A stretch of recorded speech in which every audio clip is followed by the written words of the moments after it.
ప్రతిదానికి కూడా ఒక డివైన్ రైట్ టైం, అంటే ఒక దైవం నిర్ణయించిన సమయం అనేది ఉంటుందన్నమాట. సో ఆ సమయం ఈరోజు మీకు వచ్చింది. సాక్షాత్తు ఆ శివపార్వతుల ఆ కైలాసమే మీకు ఇలా సృష్టించింది. ఎప్పుడైతే మీరు దీన్ని చక్కగా సాధన చేస్తారో అప్పుడు మీ ప్రతి ఇల్లు కూడా ఒక కైలాసంగా మారుతుంది. భార్యాభర్తలు చక్కగా శివపార్వతులుగా ఉంటారు.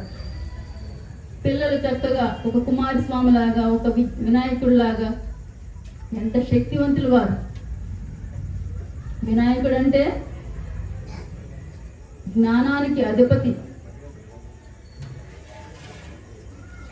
మామూలు జ్ఞానం కాదు, బ్రహ్మ జ్ఞానానికి అధిపతి, విశ్వ జ్ఞానానికి అధిపతి ఆయన.